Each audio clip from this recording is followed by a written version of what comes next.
Hopefully you all have some kind of a passion in life. One of my passions, something I have fun with, something that's a hobby of mine and at the same time I make use of, is home coffee roasting. Now, a friend of mine one time suggested that for me and I thought, I will look into it. So I looked into it and what I found was this, is I found that it was something interesting to me. And I know some of you are wondering, you're saying, oh, but you're a doctor, is coffee good for you? And the answer is coffee is probably more good for you than it is bad for you as long as you drink it not in excess amounts. So I'm going to go through the process of what I do here. There are a lot of people who are really, really experts at this. Me, I just have fun with it because I like to use the coffees from countries that we go to on our mission trips. And that way what happens is this, is I feel a connection to that country, number one. Number two, I order it as organic coffee, so I feel like I'm getting good coffee. I know that it's fresh because I roast it myself, and I can roast it to the degree that I want it roasted. Some of you may be thinking, well, how do you know it's organic? I don't, but I'm just trusting the process, and I figure it's still going to be fresher because I very simple setup. You'll notice here, this is the Bmore 1600 roaster, and it's a home roaster. That's just what it's for. I always roast outside because it can get a little bit of smoky, and plus I like the outdoors, and we live in Florida, so why not? The other thing I always have is some oven mitts, and I'll show you why later. The canister that the fresh coffee is going into, and the green organic beans. These are green organic Dominican Republic Santo Domingo beans. The reason why I like these is because I always liked them when we went to the Dominican Republic, so I thought, why not get something that I know that I like? And put the beans in the basket. I shook them up a little bit so they're even, and then now I'm going to put them into the roasting process. You can't read that because it's very bright out here, but what I do is I have it going at full heat, and you see it's running around in circles in there like a rotisserie. And later on we're going to get to the different parts of the roasting process. People are not really familiar with the roasting process, so I'm going to give you a brief overview and then you'll see it happen when we get to that.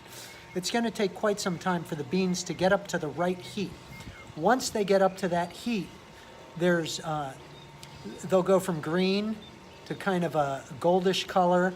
They'll start to have an aroma that my wife Rhonda really doesn't like at all, but I have really learned to like it because some of the different qualities of roasting the beans come in the color, the aroma, and then what we call the different cracks. Now, when beans get to a certain heat level, they get what we call the first crack, and the first crack is mostly releasing some of the steam that's inside them, and it's sort of a dull sound. Hopefully you'll get to hear that later. And then later, if you let them go long enough and you want a dark roast, they will get to second crack. And right around second crack is when I like to take them out. Real coffee aficionados, people that kind of consider themselves connoisseurs, usually like lighter roasts, strangely enough. I think it's probably because the caffeine content is higher, because after second crack, you lose some of the caffeine. So it goes, after the first crack, it's something they call city roast, and then is full city or city plus, some people call the next, and then they call dark roast, and then after dark is espresso roast, and then after espresso is Vienna. And real coffee aficionados sometimes consider Vienna roast charcoal, because beyond that, really, that's what it is. It's just charcoal. And you never want to burn your beans. Sometimes Starbucks will do that. And you can tell because it has a little bit of a burnt flavor to it. And I've noticed, although the Dominican beans have a little bit of a sharp flavor to them, it's not a burnt flavor. It's almost like when you eat something that's a little bit spicy and you know that it's added flavor even though it's not too hot to handle, that's really what I consider the Dominican beans, is they give just enough of a punch without tasting bitter. So I'm gonna wait. In about 10 minutes, this batch will get towards me having to watch it more closely. And then after that, it's gonna be at about 14 minutes. It's gonna go into first crack. I'm gonna try and let you hear first crack, and then I'm gonna really have to tend closely to it, because after first crack, sometimes it can go quickly into second crack, and I have to manipulate the temperature with the door and some things like that. But this is my last roast. This is fairly light roast for the most part. It's kind of light to medium. And these were Ethiopian beans. They're a little bit smaller, and you can see there's a little bit of the line down the center of the beans is not real dark because it's not a real dark roast. Some of the guys on my coffee site, they would look down on this roast because a couple of them are darker than others, and they take it to a science. I don't really take it to a science. One thing I always do with my roasts, and you can do this with fresh roasted coffee because it tastes so good, is you can just crunch it, and it crunches easily and it tastes really good.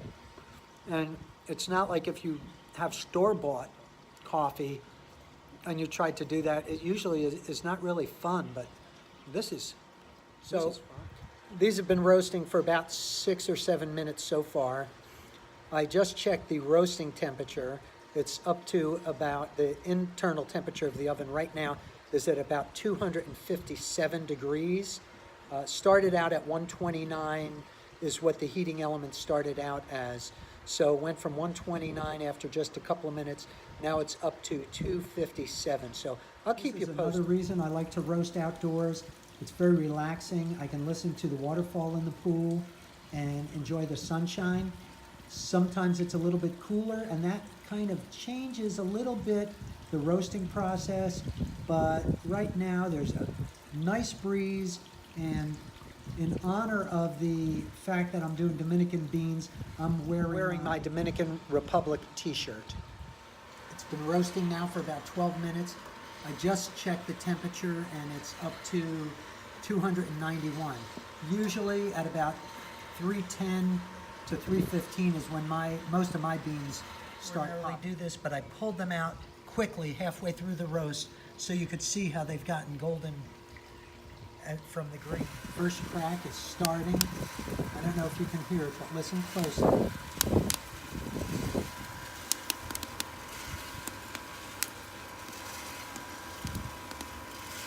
Now I have to watch this very closely because after first crack, I have to watch the temperature, otherwise the machine will shut off. So I have to be very careful. I open the door, let some of the heat out, and then watch it real closely. As soon as it hits second crack, I'm going to pull it out, but you'll still hear it cracking even after it comes out. First crack was a little bit of a dull sound. Second crack is going to sound more like Rice Krispies, snap, crackle, and pop. You can hear a couple of them maybe doing that already. Many real coffee lovers don't even let it get to second crack. I like to, right at second crack is when I pull it out, because I like it a little bit on the dark side, but not too dark. So you're going to see that happen in just a few minutes. Just like wine, different roast levels will give different flavors. So it really just depends on what you like. Pull them out just as second crack was about to start, and you can see the beans in there, nicely roasted coffee.